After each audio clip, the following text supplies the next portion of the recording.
Hello everyone, welcome to our first week lecture. This week we're going to talk about cross-cultural intelligence as well as different cultural and familial factors that contribute to our job search and our workplace.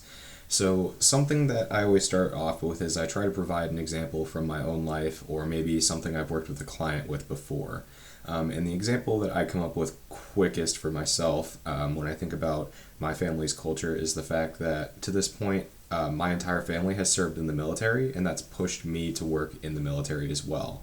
Obviously starting out as a VA mental health specialist and then moving myself into an actual role where I am completing Army training to become an officer in the Army. So when I think of culture, I think of the fact that I was influenced by kind of the cultural norms that existed within my family and the subculture of kind of the military community as a whole. Well, that's certainly a good example of how different factors might influence your career path. There's also more subtle ones.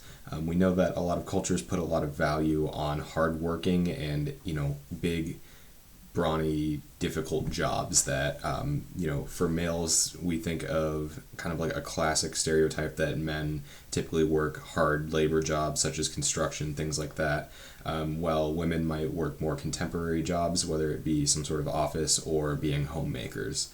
And that's something that a lot of cultural influence goes into. We know that right now, stereotypically, that is not correct. We know that there's definitely a shift to include women as, higher level management, kind of broadening the horizons of the workplace for women. And that's something that has been a very positive push because when we think of culture, there's a lot of misconceptions that lead our ability to understand what influences our workplace practices. Typically in male-dominated fields, we found that there is less compassion for other people during mistakes or when somebody's going through a hard time.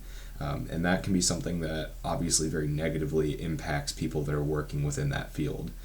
So that's an example of something where the traditional way doesn't always work the best, or there sometimes is a better way by including other kind of cultural influences or gender influences within a workplace. We know that for myself, I come from an Italian family, and typically it was kind of that same genre of stereotypical thinking where the male would typically be the breadwinner and females would be more of the homemakers. Again, I've seen that cultural influence shift vastly. My mom, as for instance, works full-time in a managerial position. Sorry, I lose my words sometimes. Where my dad also works full-time as well. So we're starting to see a cultural shift where it might be two people working together on a combined salary to provide for their family rather than just one person. And there's benefits to this as well. However, this isn't necessarily the most common thing in the world yet, but it is definitely evolving. Something that I would encourage you for is that this week you're going to be doing the Linda module as well as writing about your cultural influences and kind of how your family has influenced where you're at in life right now as far as your career search and other things. And I want you to think about that. Kind of do what I did right here where I looked back at, what are some things that might have influenced me to be in the position I'm in right now? What are some cultural factors that I think of that I notice are changing or are still in place? These are all things that I'm hoping that you'll consider while you're working this week. As far as I like to think of things as a culture and a familial aspect, there typically tends to be some level that you'll see a continuation through different family levels. We might see something like if you're a first-generation college student, your expectations might be different than what your parents went through or what your family went through or what your culture as a whole has gone through. Versus if you had two parents that both went to college, you'd expect those people to kind of have different trajectories.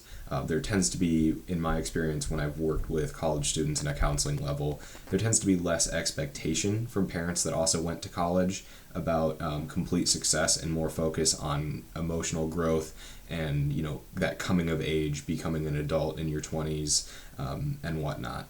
Something else to think about is for anyone that's maybe what would be considered a non-traditional student, aka somebody that is that first generation or might be kind of later on in life, maybe in your 30s, 40s, that are first now going to college.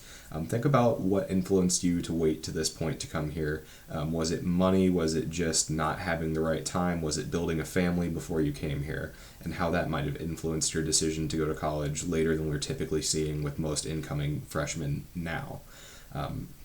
Something I'm also very interested to see with your responses is how are people thinking about their career field as a whole? Is it something that's generally accepted by your culture or by your family? An example of that would be, again, when I draw back a lot of Mediterranean and kind of like that Southern European style of thinking is that, for myself, counseling is not a very preferred career. As far as Italian Americans and other kind of European Americans look at it. There tends to be more of a kind of deal with your problems on your own, don't make it somebody else's issue. So that's something that I had to overcome to some degree. I can tell you that, my family's been wonderful and all of that, but there was kind of a lack of understanding for some points, older family members that show concern about, what that career looks like. So think about how if you're pursuing a career that's kind of new for your family that they haven't experienced, what are some of those reactions like? These are all examples of cultural factors that we might not consider or familial factors that we might not consider as well. But I'm looking forward to seeing what everybody comes up with. As far as things go for this week, on homework we have the Focus 2 inventory, we have a Linda module, and then a discussion board post about family and culture. So go ahead and look further in on the page about those kind of things. Those will be due at midnight on Sunday, so I'm looking forward to reading those responses. Thanks everybody. Bye.